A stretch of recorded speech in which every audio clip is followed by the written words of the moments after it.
Halo guys, kembali lagi bersama saya Praba Gusmala. Ya, di sini kita akan belajar tentang sablon plastik ya. Ya seperti biasa, yaitu pertama-tama kita membuat screennya dulu, yaitu proses after. Kita campurkan obatnya seperti ini ya. Sablon plastik ini gampang-gampang susah sih sebenarnya. Saya belajar ini kurang lebih 3 hari kalau nggak 1 minggu itu baru bisa. Ya sangat-sangat dibilang susah ya susah, dibilang mudah ya lumayan mudah. Ya kita campur aduk seperti ini pertama-tama. Kita campur yang rata antara obat afdruknya dan penguatnya ya. Yang utama screen yaitu harus bersih ya, jangan sampai ada debu ya. Oke, kita siapkan ID card atau kalau punya quarter bisa langsung. Ini kita belajar manual dulu ya dari awal, jadi pakai alat-alat yang sederhana. Oke, kita ratakan. Oke, yang rata ya, ingat yang rata, tebal tipisnya obat tuh yang rata, jadi nanti waktu membuat screennya nanti lebih gampang. Oke, ini contoh pakai manual, pakai ID card ya, bisa pakai ID card atau bisa pakai bebas lah alat yang tebal ya. Hanya seperti ID card itu. Kalau sudah punya quarter, bagi yang sablon kaos biasanya sudah punya quarter itu lebih mudah. Sekali serat itu sudah bisa ya. Oke. Ya. Dan yang utama untuk proses afdruknya ini ya, jangan di tempat yang banyak cahaya. Usahakan yang minim cahaya. Diingat coba, yang minim cahaya. Oke. Kalau kurang obatnya ditambah lagi, terus kita ratakan lagi. Seret. Nah, seperti itu. Seret, seret. Oke.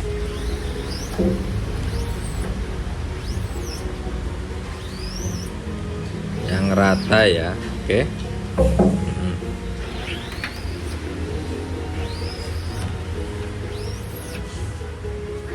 Kita olesi depan belakang yang rata seperti ini ya.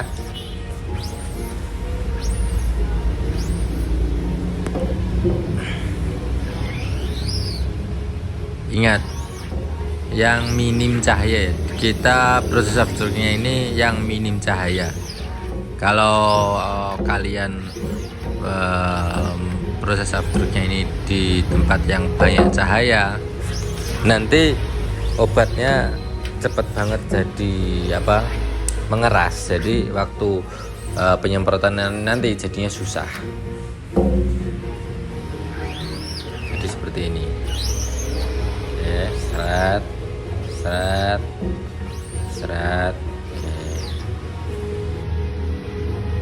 Setelah rata nanti kita diamkan dulu sampai mengering.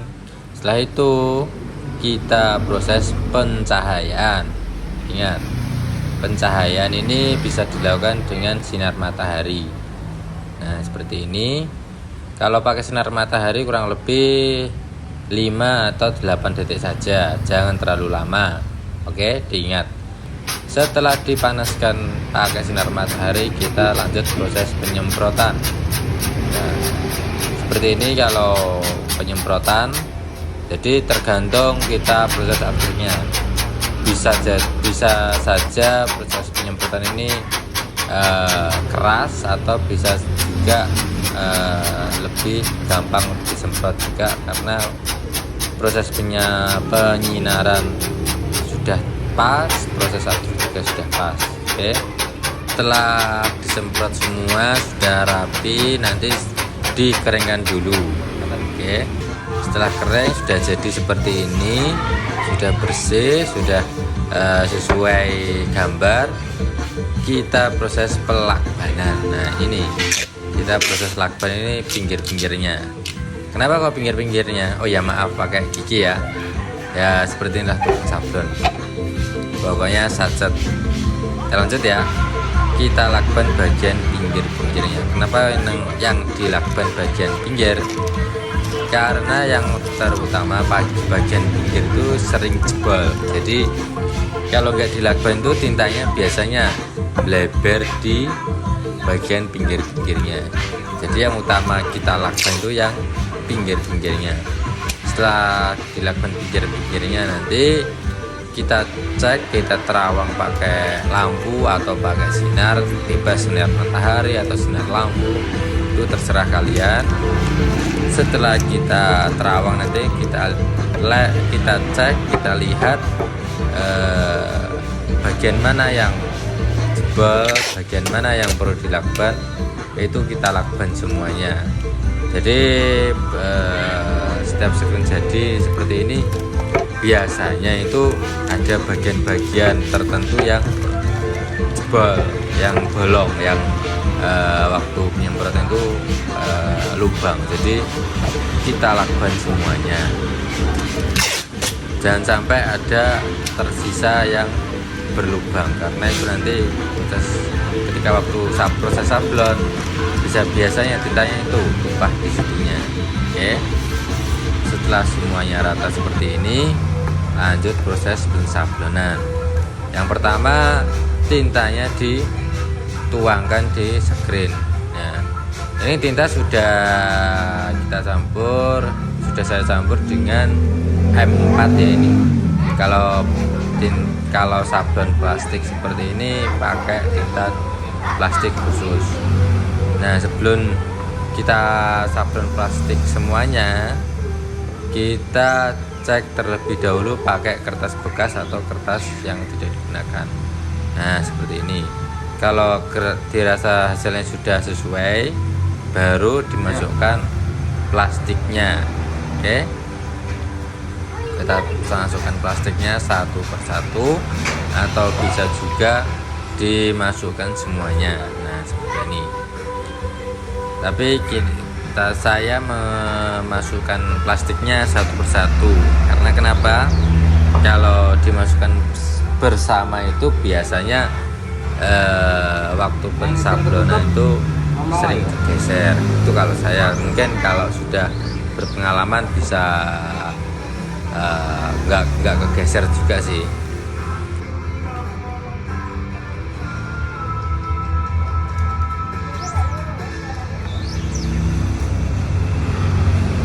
Satu persatu, yang penting hasilnya rapi, detail, dan pas. Nah, ini kalau kelihatan ada yang buntet atau yang mampet, itu bisa kita oleskan M4. Jadi kita oleskan M4 nya itu di kain bersih, dioleskan M4, setelah itu digosokkan ke screennya. Cara menggosokkan di bagian bawah ya, jangan di bagian yang ada tintanya. Jadi nah seperti ini, digosokkan bagian bawah.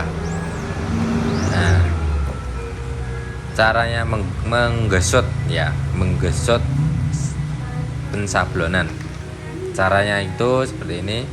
Screen kita taruh, tarik, setelah itu digesot.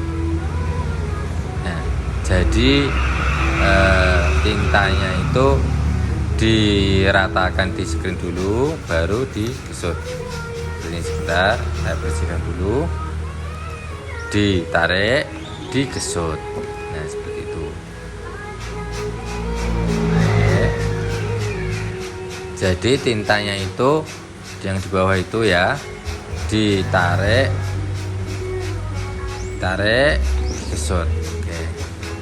Biasanya untuk pertama menggunakan screen yang belum pernah disablon itu biasanya sering mampet, jadi sering dioleskan M4 nya itu di screennya. Kalau sudah mungkin beberapa kali gesutan, mulai lancar, biasanya seperti itu.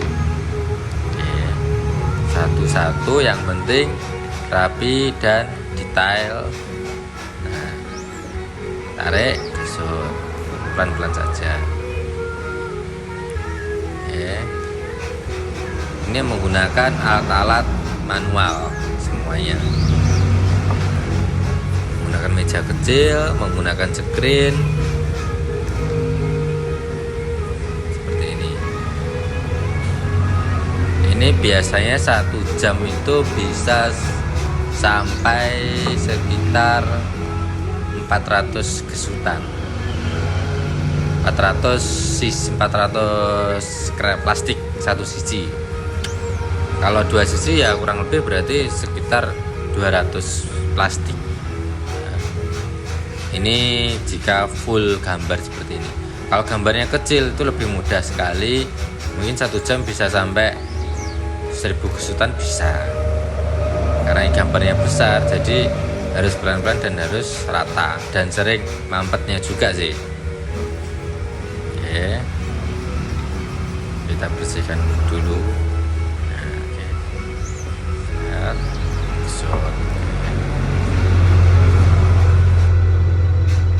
Oke, ya seperti ini hasilnya pakai tinta emas, sablon plastik. Ingat, segala sablon plastik ini juga membutuhkan tempat ya untuk pengeringan. Ya sekian, mungkin ada yang ditanyakan bisa langsung komen di bawah ini ya. Jangan lupa subscribe dan ikuti ya. Oke, terima kasih.